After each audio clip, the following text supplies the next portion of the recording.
ಬಿಜೆಪಿಯ ಹಿರಿಯ ನಾಯಕ ರಾಜಕೀಯ ಭೀಷ್ಮ ಎಲ್.ಕೆ. ಆಡ್ವಾಣಿಯವರಿಗೆ ಭಾರತ ರತ್ನ ಘೋಷಣೆಯಾಗಿದೆ. ದೆಹಲಿಯಲ್ಲಿ ಇರುವಂತಹ ಎಲ್.ಕೆ. ಆಡ್ವಾಣಿ ನಿವಾಸದಲ್ಲಿ ಭಾರತ ರತ್ನ ಘೋಷಣೆಯಾಗ್ತಾ ಇದ್ದಂತೆ ಸಂಭ್ರಮ ಮನೆ ಮಾಡಿದೆ. ಇನ್ನು ಇದೇ ಸಂದರ್ಭದಲ್ಲಿ ಕೈ ಮುಗಿದು ಧನ್ಯವಾದವನ್ನು ತಿಳಿಸಿದ್ದಾರೆ ಎಲ್.ಕೆ. ಆಡ್ವಾಣಿ ಅವರು. ತಂದೆಗೆ ಪ್ರಶಸ್ತಿ ಸಿಕ್ಕಿದ್ದಕ್ಕೆ ಅವರ ಪುತ್ರ ಕೂಡ ಸಂತಸ ವ್ಯಕ್ತಪಡಿಸಿದ್ದಾರೆ. ಇನ್ನು ಇಡೀ ಕುಟುಂಬಕ್ಕೆ ಸಂತಸವಾಗಿದೆ ಅಂತ ಪುತ್ರಿ ಪ್ರತಿಭಾ ಆಡ್ವಾಣಿ ಅವರು ಹೇಳಿದ್ದಾರೆ. ದೇಶದ ಜನತೆಗೆ ಮತ್ತು ಪ್ರಧಾನಿ ಮೋದಿಗೆ ಧನ್ಯವಾದಗಳನ್ನು ತಿಳಿಸಿದ್ದಾರೆ.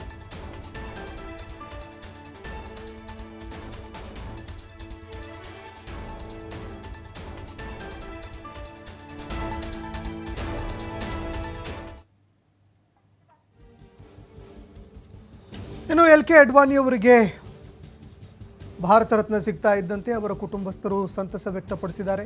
ಅದೇ ರೀತಿಯಾಗಿ ಅವರ ಕುಟುಂಬದಲ್ಲಿ ಸಂಭ್ರಮ ಕೂಡ ಮನೆ ಮಾಡಿದೆ. ಇನ್ನು ದೇಶದಾದ್ಯಂತ ಅನೇಕ ನಾಯಕರು ಇದಕ್ಕೆ ಸಂಬಂಧಪಟ್ಟಂತೆ ಎಲ್.ಕೆ. ಆಡ್ವಾಣಿ ಅವರಿಗೆ ಶುಭಾಶಯಗಳನ್ನು ಅಭಿನಂದನೆಗಳನ್ನು ಕೂಡ ತಿಳಿಸಿದ್ದಾರೆ. ಇನ್ನು ಅದೇ ರೀತಿಯಾಗಿ ರಾಜಕೀಯ ಭೀಷ್ಮ ಅಂತಲೇ ಗುರುತಿಸಿಕೊಂಡಿದ್ದಾರೆ. ಬಿಜೆಪಿಯ ಹಿರಿಯ ನಾಯಕರು ಕೂಡ ಆಗಿದ್ದಾರೆ. ಇನ್ನು ಅದೇ ರೀತಿಯಾಗಿ ಬಿಜೆಪಿಯನ್ನು ಇಡೀ ರಾಷ್ಟ್ರದಾದ್ಯಂತ ಕಟ್ಟೋದಕ್ಕೆ, ಅದೇ ರೀತಿಯಾಗಿ ರಾಷ್ಟ್ರ ಮಟ್ಟದಲ್ಲಿ ಅಧಿಕಾರದಲ್ಲಿ ಕೂಡ ತರೋದಕ್ಕೆ ಎಲ್.ಕೆ. ಆಡ್ವಾಣಿ ಅವರ ಒಂದು ಕೊಡುಗೆ ಅಪಾರವಾಗಿದೆ. ಇನ್ನು ಭಾರತ ರತ್ನ ಸಿಗ್ತಾ ಇದ್ದಂತೆ ಅವರ ಕುಟುಂಬಸ್ಥರು ಸಂತಸ ವ್ಯಕ್ತಪಡಿಸಿದ್ದಾರೆ.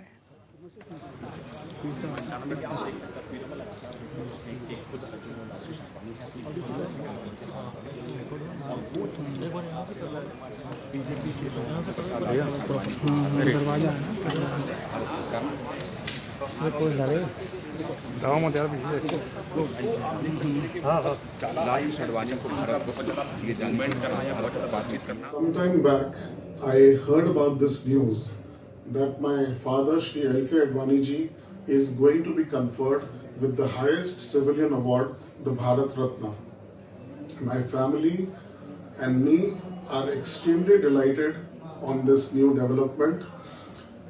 I would like to thank the Honorable Prime Minister Shri Narendra Modi ji for conferring this award on my father.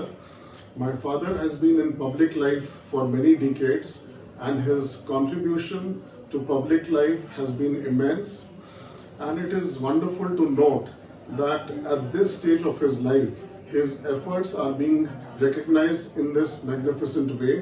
Once again, thanks a lot to the government of the day. Thank you so much.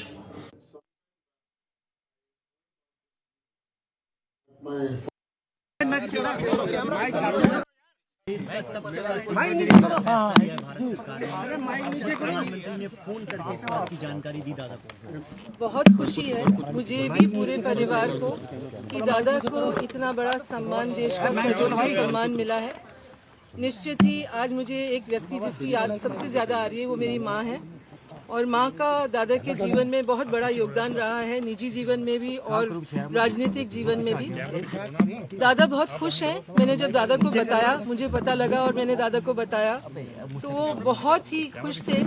और उन्होंने यही चीज बोली कि जीवन में उन्होंने अपना पूरा जीवन देश की सेवा में लगाया, इसके लिए वो बहुत खुशगुजार हैं और प्रधानमंत्री श्री नरेंद्र मोदी का धन्यवाद करते हैं, और देश की जनता का, जिनसे वो असीम प्रेम करते हैं, उनका भी बहुत धन्यवाद करते हैं कि जीवन के इस पड़ाव पर उनको इतना बड़ा देश का सबसे सर्वोच्च सम्मान मिला। बहुत धन्यवाद सबका।